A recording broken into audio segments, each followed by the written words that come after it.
Cuando niño siempre sentí la selva como un lugar ciego. Por ciego, un lugar donde podía existir todo. Un juego de sombras chinas, árboles que te comían los vientres, animales articulados en la gravitación de las ramas, ruidos de noche por las mañanas, mañanas que ruedan como canicas, canicas que persiguen caminos inundados de sorpresas, sorpresas que nunca terminan o no terminaban en la delgada orilla que separa una hoja molida con arena que descansa en la receta de un libro de mapas no descritos o donde la pluma estaba a punto de dibujar una indiscreta e imprecisa geográfica línea. Una línea que no es una orilla, sino la pista en el carnaval de las hormigas. Las hormigas que se amontonaban todas para suspenderse en el agua que carga la pesadez de la tierra que gira como una moneda en el aire que se esconde entre los huecos húmedos de las copas de los árboles, que anidan lo desconocido en donde eclosiona el huevo místico de un animal feroz que roba niñas y niñas que son pedidas de regreso por un chamán. Resulta de que el delfín se transformaba en humano, porque nuestros ancestros dicen que el delfín es humano. Ya, se va al río y ya se convierte en delfín. Ya, pero eso pasaba en las noches. Entonces ese delfín era... ¿Cuál era nuestro juego en esa selva ciega? El tucuy, decimos de pronto. No, el puchapay. ¿Cuál es la diferencia? Ambos eran juegos de canicas para nosotros. Pero nuestro juego no acababa nunca en la curvatura de un espacio pendiente. Siempre aparecían canicas nuevas en la selva ciega. Las nuevas eran lustrosas. Había que asignarles un nombre, pensar qué serían y a dónde irían. Si eran nómadas o domesticables. Había que calcular su densidad, su peso y sus medidas. Teníamos la tarea de explorar para qué eran y para qué servían. ¿Qué hacían? Era la pregunta más difícil. Saber si se escondían debajo de una piedra o vivían trepadas en los árboles. Si se movían bajo sospecha o eran perezosas colgando miméticas de una rama podrida. Saber si se trataba de una verdad nueva o de una canica que imitaba a una abeja doliente. De una que representaba un gato grave en la panza. De una canica que había extraído el olor de la ponzoñosa flor del cáncer. De una canica concreta a la disposición matérica del hambre. De una canica líquida en la densidad aglutinada de un lodazal o una canica gaseosa digna de una trampa y superficie. Porque nuestras canicas, sobre todo las nuevas, eran alevosas y escurridizas. No sé cuántos habrá. Positivos, pero... Huachuscacuta.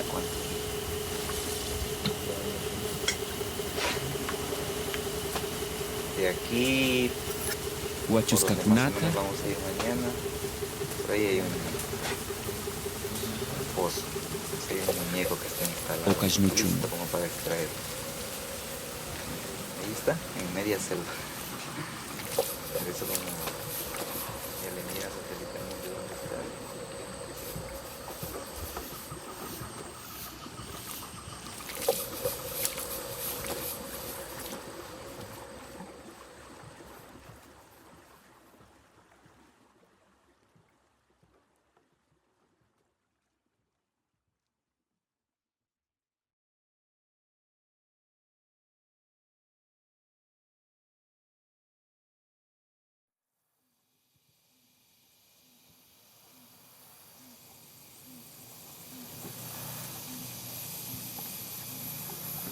Cuando llegamos a la selva, esta ya no era ciega. Era una realidad para conquistar, para ponernos a fabricar incursiones alevosas de excursionismo explorativo. Era el juego tramposo de aquel que piensa que la historia corre igual para todos. Era un escaneo intermitente de lo mismo, agua que corría silenciosa guardando los pocos secretos que le quedan, y la tierra espesa de fraudes cognitivos hechos de musgo incierto y occidentalidad lineal que, flamante, se dejaba mirar a lo lejos saliendo de las torres petroleras quemando el gas natural. Yo manejo un poco la medicina. Eran risas de desconocidos pretenciosos haciendo una intromisión cultural para enseñar turismo ecológico. Era una geografía ya conquistada. más pisoteada que la intriga urdida un día antes por los que apenas si sabemos lo que somos. Eran los asientos de una balsa que se iban abriendo camino en la corriente del Napo para llevarnos a Yasuní.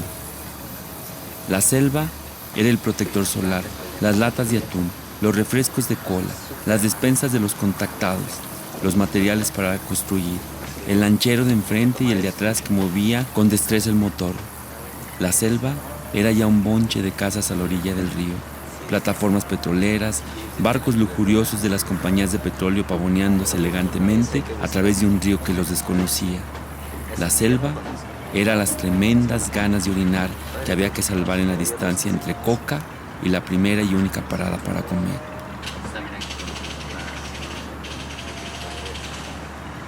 Era un puerco que tenían por allá para comer y que después descubrimos que era jabalí. La selva era ese sabor a la comida de casa, al cerdo hecho carnitas. La selva eran las tortas de huaraz, que ellos llaman yuca. La selva eran los mosquitos que no te podías quitar de encima, las botas de caucho para protegerte de la selva. La selva era la intensa necesidad por llegar a Yasuní para descansar como un buen occidental. La selva era una cabaña adornada con lo dado por la selva misma. La selva éramos nosotros creyendo conquistarla. Es igual, esas pican un poco más duro, por eso yo les digo que caminen con mucho cuidado, que no se estén arrimando en los árboles en lo posible, y si van a tocar algo, miren, guíen que no tengan hormigas.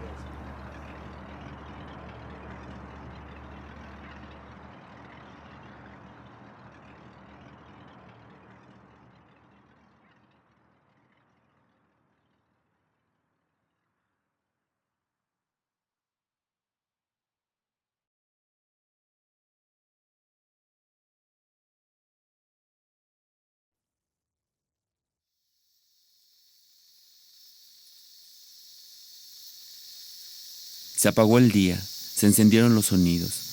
Sonidos sordos y agudos, eternos y largos que arrullan y anidan el sueño, que abruman la oreja y retumban la piel. Titiri titiri titiri titiri tú. Tira que la tiras tú la tiras en la tira tú. Yuca que tuca la nuca que troca la troca que toca la nota, verde envidiosa, de gracia en la noche de tires, de huches, de chuches, que buscan excusas de blusas de hilos que jalan los vellos de pies, con la fibra tomada de un timbre de tiempo tambor, de un timbre de tiempo de flauta que pauta la nota de un chamán, que nota que te crees conquistador. Falsa la pose de un cuerpo que posa mientras es golpeado por las ramas verdes y el humo cigarro y un baño que piensas que es de suavitel. Nada crees, nada eres.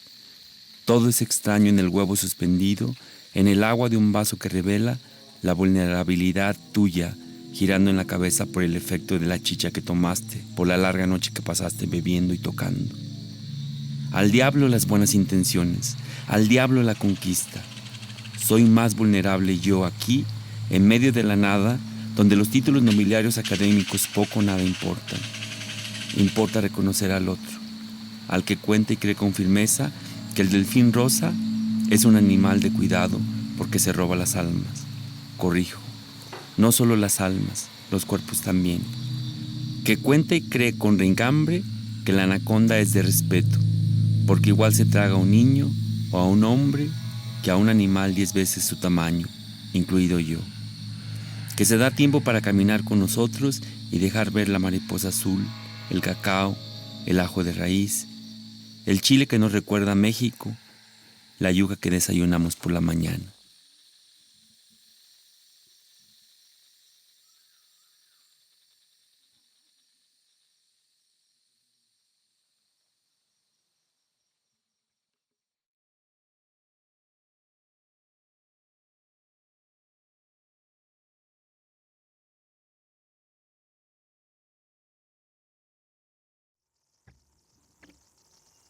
En este juego de conquistadores se nos han acabado las palabras. No sabemos nombrar la selva. No sabemos siquiera caminar seguros por los caminos indiscretos en donde todo es camino. Somos anticuados e inoperantes en un tiempo que siempre es joven. A la selva no le pertenece el tiempo de nosotros, un tiempo que hemos construido lineal y estrecho. La selva tiene su tiempo, es siempre niña, se rescata a sí misma. Nosotros solo existimos para pensar que podemos conquistarla. Somos ajenos e indiferentes a un espacio que ha construido realidades que nos parecen primitivas. ¿Quién es el primitivo? Me he dado cuenta de que si me alejase un poco de esta aldea, sería tragado por la selva.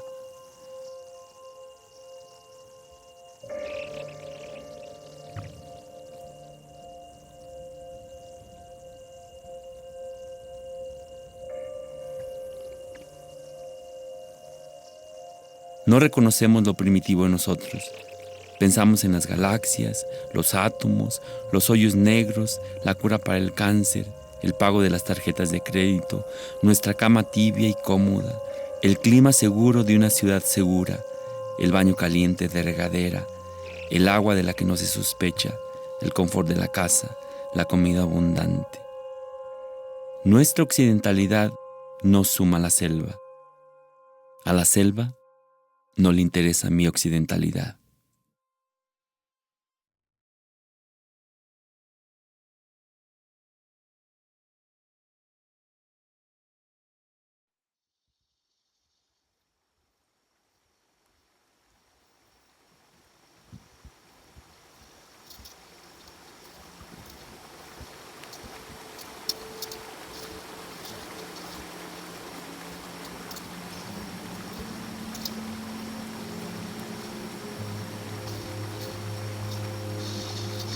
La selva es muy celosa.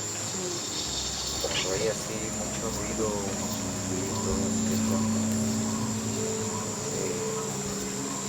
a veces se van hacia abriendo. Van por un lado. Y una va con ese ruido, no voy a hacer nada. Solo así medicinal.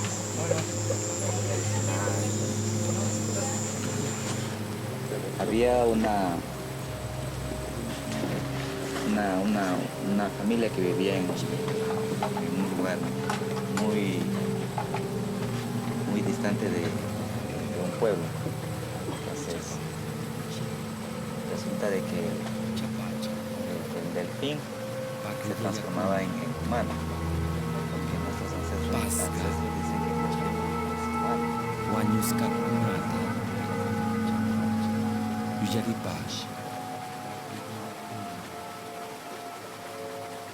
Campagman, Dijo una comunidad Chuk, también hay Puncha. pozo igual.